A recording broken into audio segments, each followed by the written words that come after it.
முல்லைப்பாட்டு 10 பாட்டு நூல்களில் ஒன்று. முல்லைப்பாட்டு வந்து பார்த்தீங்கன்னா 10 பாட்டு நூல்களில் ஒன்று. இது 103 அடிகளை கொண்டது. 103 அடிகளை கொண்டது என்ன பார்த்தீங்கன்னா முல்லைப்பாட்டு.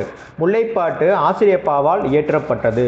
முல்லை நிலத்தை பற்றி பாடப்பட்டது. 10 பாட்டில் குறைந்த அடிகளை உடைய நூல் வந்து பார்த்தீங்கன்னா முல்லைப்பாட்டு. இது வந்து ஆசிரியப்பாவால் இயற்றப்பட்டது. 10 பாட்டிலேயே இருக்கிற குறைந்த அடிகளை கொண்ட நூல் என்ன பார்த்தீங்கன்னா முல்லைப்பாட்டு. 103 அடிகளை கொண்டுள்ளது.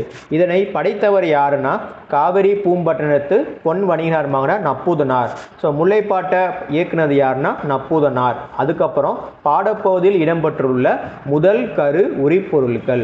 ஸோ இப்போ நம்ம வந்து முல்லைப்பாட்டில் முதல் கரு உரிப்பொருள்கள் வந்து பார்க்க போகிறோம். முதல் பொருள் பார்த்திங்கன்னா நிலம். முல்லைனா காடும் காடு சார்ந்த இடமும். பொழுது பார்த்திங்கன்னா பெரும்பொழுது வந்து கார்காலம் ஆவணி புரட்டாசி.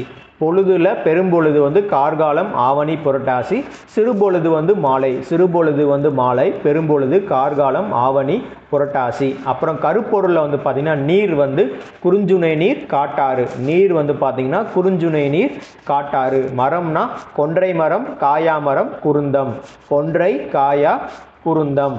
அப்புறம் பூ வந்து பார்த்திங்கன்னா முல்லைப்பூ பிடவம்பூ தோன்றிப்பூ. முல்லைப்பூ பிடவம்பூ தோன்றிப்பூ. உரிப்பொருள் பார்த்தோம்னா இருத்தலும் இருத்தல் நிமித்தமும். அப்படின்னா காத்திருத்தல். உரிப்பொருள் வந்து இருத்தலும் இருத்தல் நிமித்தமும். ஸோ இது வந்து கேட்கலாம். உரிப்பொருள் கேட்கலாம், கருப்பொருள் கேட்கலாம், முதற் பொருள் வந்து கேட்கலாம். முல்லைப்பாட்டு. முல்லைப்பாட்டை பாடினவர் யாருன்னா நப்பூதனார். இது வந்து 103 அடிகளை கொண்டது.